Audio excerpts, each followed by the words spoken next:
ایک شخص گھر آیا تو اس کی بیوی نے کہا، ہمارے غسل خانے کے پاس جو درخت ہے اسے کٹوا دو۔ میری غیرت گوارا نہیں کرتی کہ جب غسل کر رہی ہوں تو پرندوں کی نظر مجھ پر پڑے۔ وہ بیوی کی اس بات سے بہت متاثر ہوا اور درخت کٹوا دیا۔ وقت گزرتا رہا۔ ایک دن وہ خلاف معمول اچانک گھر آیا تو دیکھا بیوی کسی مرد کے ساتھ مشغول تھی۔ اسے بہت دکھ ہوا۔ وہ اپنا گھر بار چھوڑ کر بغداد چلا گیا اور وہاں اپنا کاروبار شروع کر لیا۔ اللہ نے کاروبار میں خوب برکت دی اور اپنے روح-افزوں کا کاروبار کی بدولت وہ بغداد کے سرکردہ شہریوں میں شمار ہونے لگا، یہاں تک کہ بغداد کے کوتوال تک رسائی بھی حاصل کر لی۔ ایک دن کوتوال کے گھر چوری ہو گئی۔ پولیس نے مجرم کا سراغ لگانے اور پکڑنے کی بہت کوشش کی لیکن ناکام رہی۔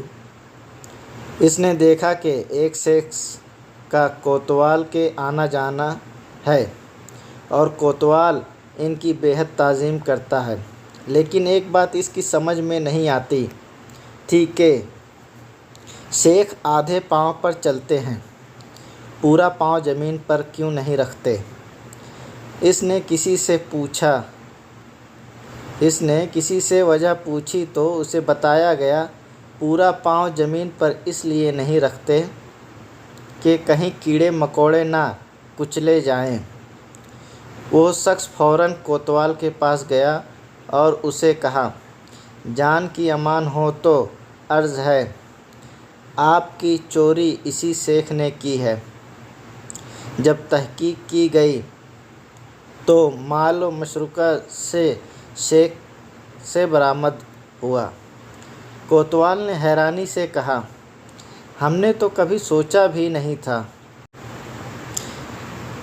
یہ شیخ بھی ایسا کر سکتے ہیں۔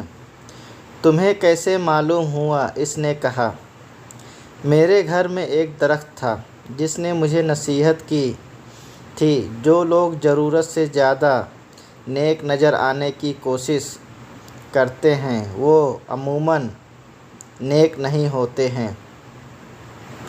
سبق: یہ حقیقت ہے کہ کچھ لوگ فیس بک کی حدود تک ہی بااخلاق رہتے ہیں، حقیقی زندگی میں ان کی شر سے ان کے محلے دار، رشتہ دار، حالانکہ گھر والے بھی پناہ مانگتے ہیں۔ ایسے اخلاق و نیک نامی کا کیا فائدہ جس سے صرف وہی لوگ فائدہ اٹھائیں جن کا آپ کی پریکٹیکل لائف سے کوئی واسطہ ہی نہیں ہو۔ اکثر ایسے کرداروں سے واسطہ رہتا ہے کہ ذرا سی جھگڑا کیا ہوا، اپنی کمینگی پر اتر آتے ہیں۔ ذرا سا اختلاف کر کے دیکھ لیں کسی سے، اپنی ٹائم لائن پر موصوف کیا بنے ہوتے ہیں اور حقیقت میں کیا؟ اللہ رب العزت سے دعا ہے کہ ہمیں ظاہری اور باطنی طور پر اعمال صالحہ پر چلنے اور ہمارے معاملات و معاشرات پر بااخلاق رہنے کی توفیق عطا فرمائے۔ آمین۔